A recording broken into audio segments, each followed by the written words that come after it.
Okay. Remember last week? Making promises. Scouts honor. Exactly. So we talked about Paul's advice to Timothy to do his best. To do his best in three key things.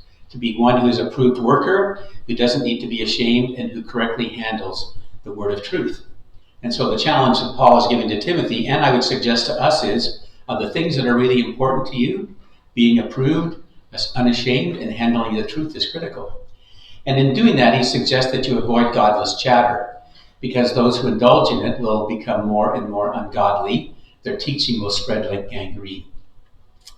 And then he becomes very personal, and he introduces us to Hymenaeus and Philetus, who had departed from the truth. And this whole struggle about retaining the truth of the gospel and being clear about it. And so we had these principles that we were dealing with: remind God's people, warn God's people, do your best, avoid godless chatter, and watch your doctrine. In other words, stay focused on the things that are really critical to us, because the Lord knows those who are his. And Paul is just reminding Timothy, it's okay. The Lord knows those who are his, and he's at work in their lives, and he's at work in ours. And then he uses this illustration about the good dishes and the bad dishes.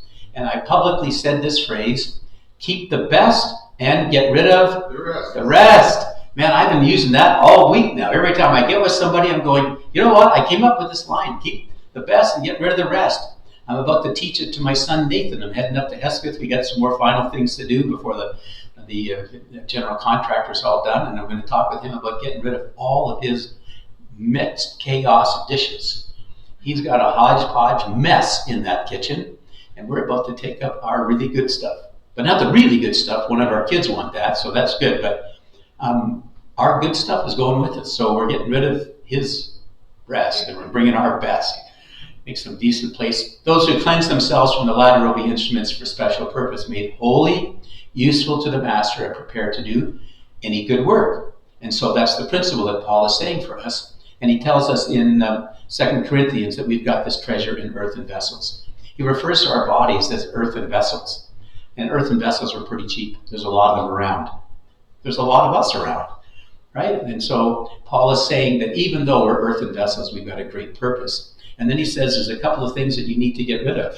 You need to flee youthful lusts. You need to pursue righteousness, godliness, faith, love, endurance, gentleness, peace. And those are some of the hallmarks that Paul is giving to Timothy about what it means to be a leader and what it means to have an influence as a leader in the lives of others, and that's how we do it. Those are the things that Paul is saying, that's what needs to be there. And he adds a little bit more: the Lord's servant must not be quarrelsome. I'll tell you what, we've been through some very quarrelsome days, a couple of years actually, and we're still in some of them. But as God's servants, our call is to be kind to everyone, able to teach and not resentful. And when you're in ministry or when you're working with people, it is easy to get resentful because people just let us down. It's sort of the way things are. And so Paul is just reminding Timothy, what you need to do is be kind, to gently instruct those that oppose you in the hope that God will grant them repentance and they'll come to their senses, which sometimes may need a little bit of a nudging or something, that they come to their senses. But with this whole principle of restoring people with gentleness.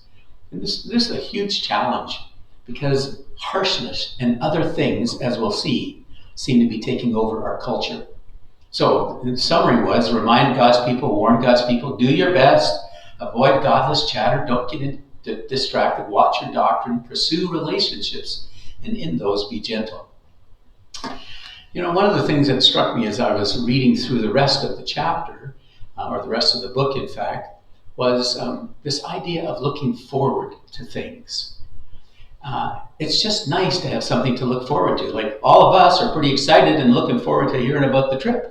Right? I love hearing when people are heading off to go camping or heading off to go see the grandkids, or we're going to do that. It's like we've got something to look forward to. And something happens when we lose that. Having something nice to look forward to. Give yourself something to look forward to. And it doesn't have to be something big, like a big on 4-week trip someplace.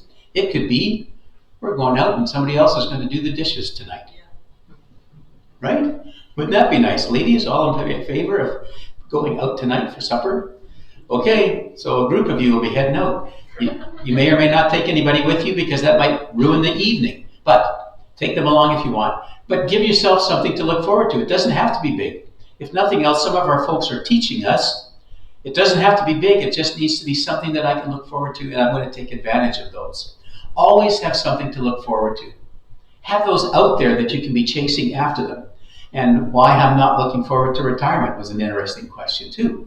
So, not everybody looks forward to retirement, and here's why. The challenge of retirement is how to spend time without spending money. Right? So unless you're way different than me, I haven't got a whole lot of extra sitting around, and it's all sort of charted out. So maybe it'll work, and maybe it won't, and I'll get a Walmart position. So that's the challenge of, what do I do? Because not everyone is made for retirement. Some of us are just wired differently. Like, we thrive in whatever work looks like. And we struggle if we're just sort of going, what do I do? What do I do when you have nothing to look forward to?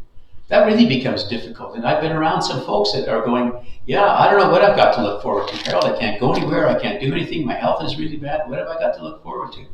But Mr. Rogers has the answer. Often, when you think you're at the end of something, you're at the beginning of something else.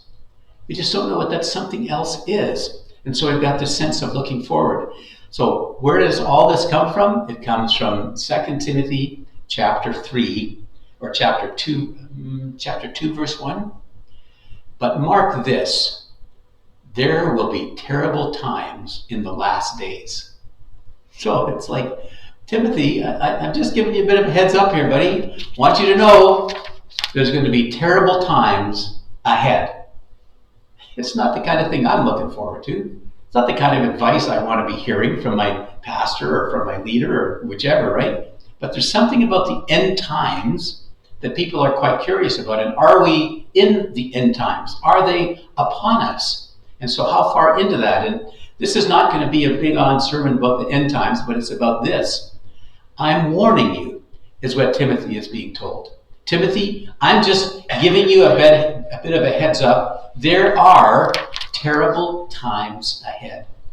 And this was written roughly around maybe 56, 58 AD. And there have been a lot of times since Paul wrote those, and for a lot of people, they've been very, very difficult times. I was joking with my buddy Jerry about a conversation I had with a kid who's 12 years of age about language and the changes of language. Does everybody know what an emoji is? Okay, not everybody, however. Emojis are images that we use now when we're texting people or wanting to abbreviate our language, and we've just gone back to Egyptian hieroglyphics. Right? Egyptian hieroglyphics were just pictures to try and tell a story, and so now we use those. They're just more modernized. Someday people will be looking at those messages going, what in the world was that? So as I was getting ready for today's message, I came across this new one, WTE, because TTYL, talk to you later, or TY, thank you. And so this WTE showed up as I was doing some preparation, because it's what Paul was saying to Timothy, except Paul said it in a lot of words. It means what to expect. What to expect in these last days and in these coming days. And so I came across this marvelous quote by Corrie ten Boom about knowing what might lie ahead.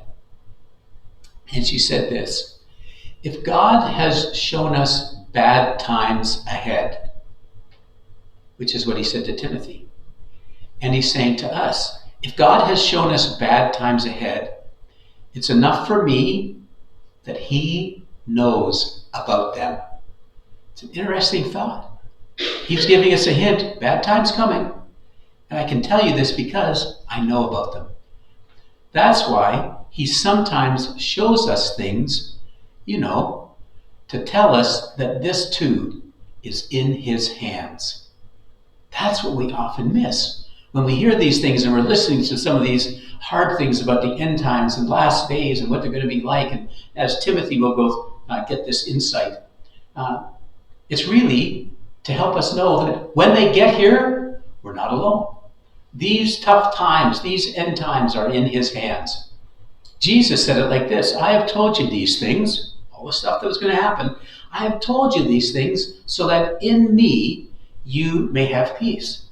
In this world you will have trouble, but take heart, I have overcome the world. I found this statement about good times become good memories, and bad times become good lessons.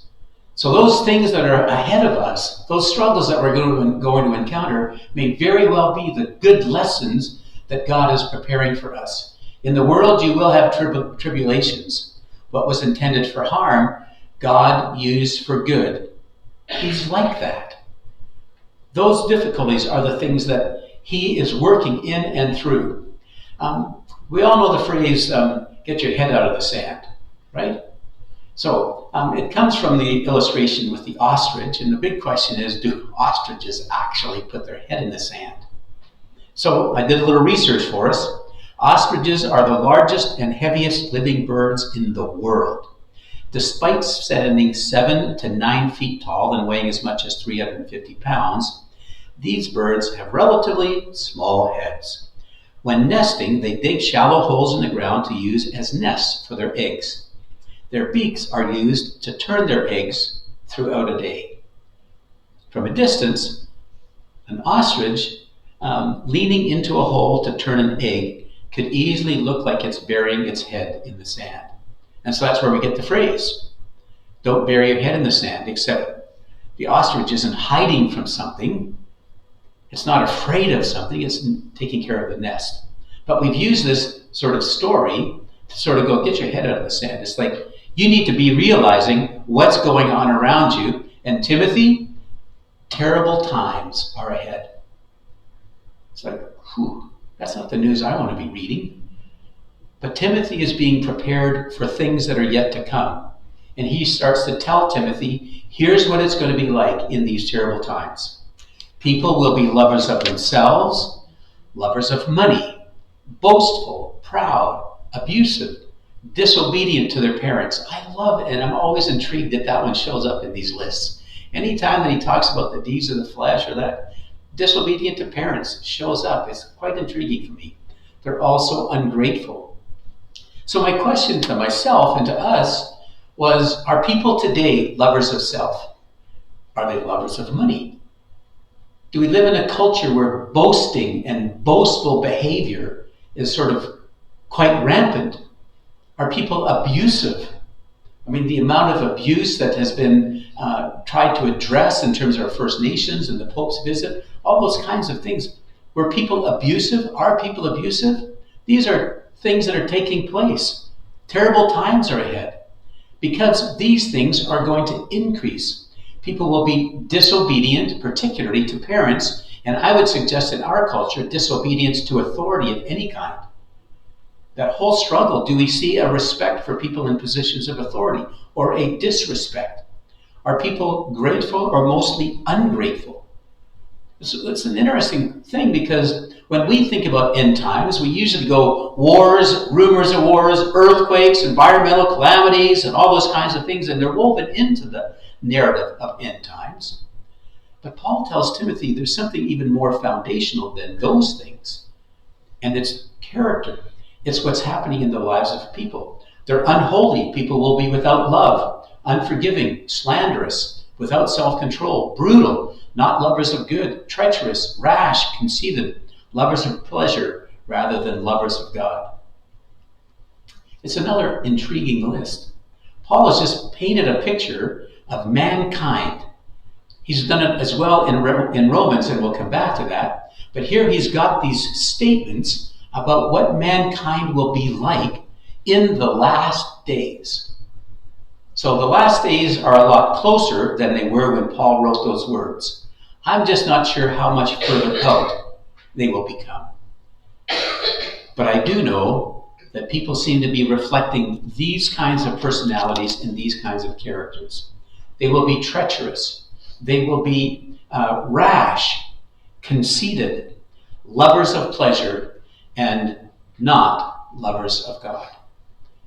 It's an interesting depiction of our culture. If you were to try and write down what's it look like in Canada? Are people lovers of God? Well, we know that they're not, because we've seen the numbers. Fewer and fewer and fewer and fewer and fewer and fewer people are attending worship, which would reflect a greater decline in an appreciation of the God who gave his life for them, the God who sacrificed his life for them. So they have a form of godliness but deny his power. And then he says, Tim, have nothing to do with such people. I don't know where you go to hide from them, because it becomes so rampant in culture. And so these two critical things, Timothy, terrible times ahead, and there are terrible people ahead. And then he gives an application. And as I got thinking about this verse, I think the emphasis historically has been in the wrong place. These people, they are the kind who worm their way into homes and gain control. So I want us to hang on to that part first and foremost. And then he alludes to over particularly gullible women who are loaded down with sins and are swayed by all kinds of evil desires. And I've heard that verse so terribly abused and used to degenerate women. And then it talks about how that they're learning and never able to come to the knowledge of the truth. What I wanted to grab from that is, rather than staying focused on the women, let's stay focused on the people that are doing those things. And I got thinking about protecting our most vulnerable. Because those women, for whatever the circumstance that Paul uses and brings them into the narrative, they're really identified in our vocabulary as vulnerable people. And I think Timothy is letting us know that those kinds of people in these end times, those terrible people, they will do everything they can to work their way in to the places of those who are most vulnerable. And that's people like the minors, young kids, pregnant women and prisoners, persons with mental disabilities, persons who are illiterate or have limited formal education, persons with limited access to health services, women in some settings. I got thinking about us as a vulnerable community, because seniors was on the list. Any seniors here today? I think everybody but one. Two. No, you're up there. Yep, so two for sure are not yet there. Maybe three. I'm thinking three now. Had I got four? Can I get four? Can I get four on that one? Can I? Yeah, I wish. So who else is trying to worm their way into your homes today? Online scammers, right? So we got all these vulnerable people, and all these people that are no longer lovers of God and are all like that, they're abused, all that kind of stuff. Online scammers. I got thinking about phone scammers as well. The power of algorithms and math stuff to intrude into our homes and to find people who are gullible, who are uninformed, who don't have the knowledge they need. And so the scammers are there doing everything they can to take advantage of us, because there's so much fake and so much uncertainty and so much loss of apparent truth that people are even more gullible and more open, because inherently, I think in the past we've been very trusting. And that's created some issues. We haven't been as protected as we could be. We've been very vulnerable. Terrible times are ahead. Terrible people are ahead. And deceitful people are ahead. And we know what that can be like, because we're around it all the time. We know people that have probably been victimized. So then Paul gets personal again, and he mentions two people. It's the only place they show up in Scripture. And he refers to them as those who opposed Moses. Also these teachers oppose the truth, all the people he's referred to. They are men of depraved minds who, as far as the faith is concerned, are rejected. So Jannes and Jambres, there's a long-standing Jewish tradition that says that they were the two chief magicians who withstood Moses and Aaron in Exodus 7. When Aaron threw his staff down in front of Pharaoh and his officials, it became a snake. Pharaoh then summoned the wise men and sorcerers, and the Egyptian magicians also did the same things by their secret arts. Each one threw down his staff, and it became a snake. And so we don't know for sure. It's the only mention of the two boys. So Jewish tradition had named them, and Jewish tradition has them mentioned as those who opposed Moses. But it's in the context of them being people of depraved minds. And so we're not going to spend a lot of time on this one, but what we think about us. Remember a couple of weeks ago I said about the image that you have about God reflects how you engage with him. If you see God as a God of judgment, and he's chasing you down after with judgment, that's one perspective. Or if he's chasing you down to bring goodness to you, that's a whole other. And so how we think about man and how we think and what we do is pretty significant. And so we've got different ideas about what man's nature is, and that's what the doctrine of man is all about. And whether man actually has a spirit, whether he has a soul, and whether he has a body. Paul will use those three terms that are common in Greek culture as well. So that spirit, the communication with God, the soul, our mind, will, and emotions, and the body, our five senses: taste, touch, smell, sight, and hearing. So is that how we're made up? And so I found two quotes that I thought were worth sort of catching on. What you're calling evil is part of human nature. So are we inherently evil? Is that our bent? Is that sort of how we're wired? Or human nature is evil and goodness is caused by intentional activity. I don't care who the quote is by, but just the question that it's raising. These are deep, deep thoughts that people have spent a lot of time trying to figure out. But Paul refers to them in Timothy as people who have a depraved mind. Something has gone on in their headspace that's got them to a very bad place. Paul refers to it again in, actually it's not Romans 12, it's Romans 1, 28 and 29. Furthermore, just as they did not think it worthwhile to retain the knowledge of God, so God gave them over to a depraved mind, so that they do what ought not to be done. Remember that long list of stuff? There's 19 things there. Those things should not be done. And he starts to describe them here in Romans. They have become filled with every kind of wickedness, evil, greed, and depravity. They are full of envy, murder, strife, deceit, and malice. Paul is referring to mankind before God. He's referring back to the book of Judges, where it says that every man did what was right in his own eyes. And he's referring to them as having a depraved mind because they'd already forsaken God. Earlier in the chapter, it says how they started to worship the things that were created, not the Creator. And so God gives them over and says, okay, if that's how you want to be, here's what's going to happen. And the mind of man finds itself just becoming terrible. The worst of man starts to show up.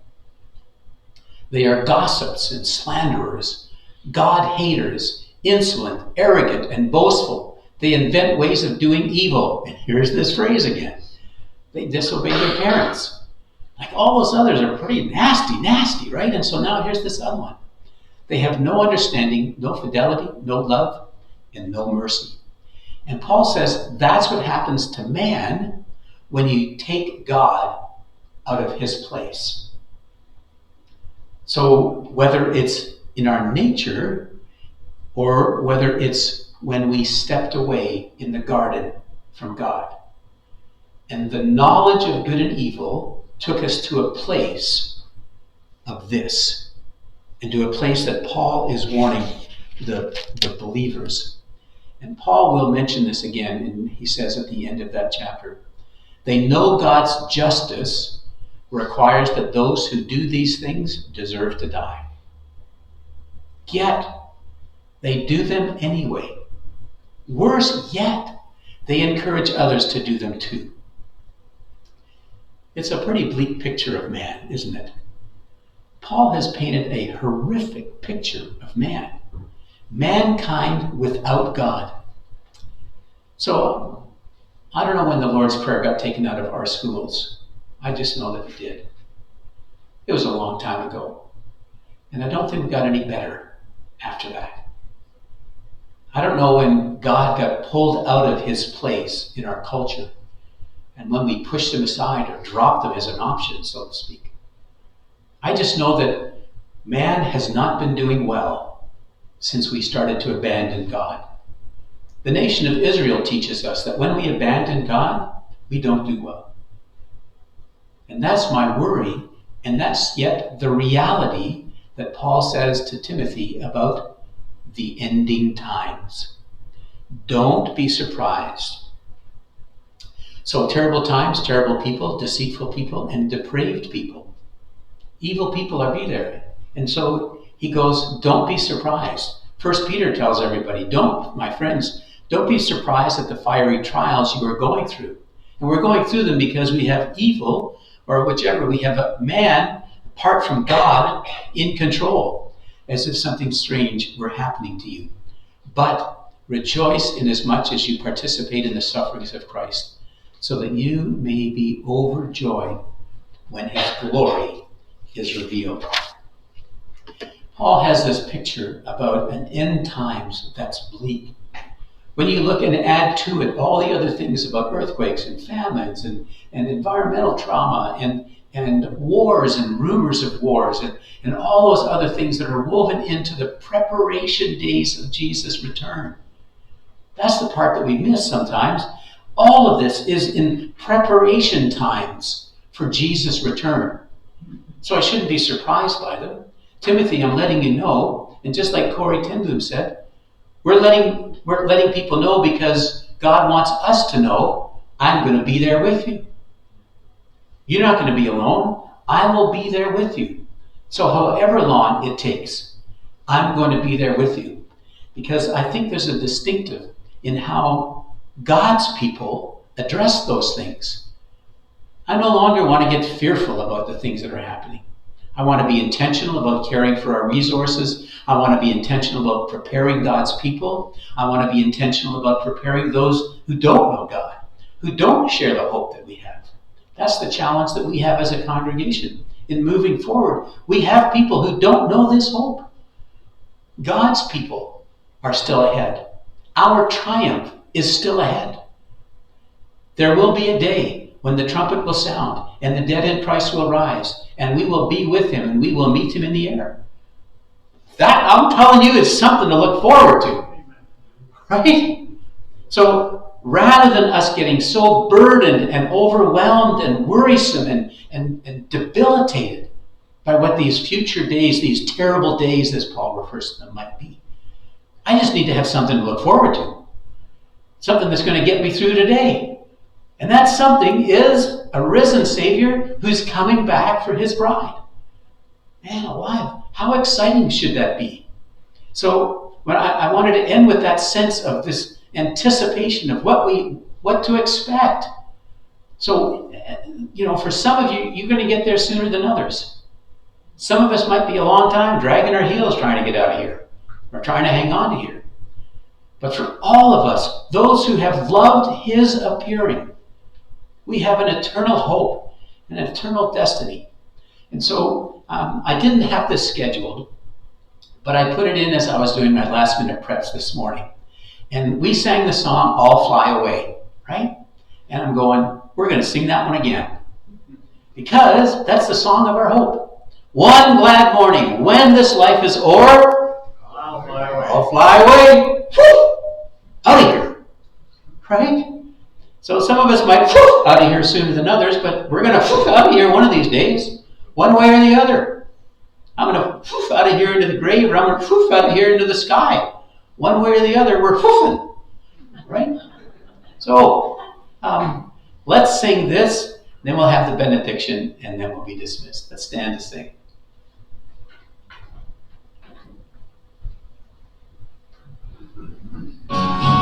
Some glad morning, when this life is over, I'll fly away to a home on God's celestial shore. I'll fly away.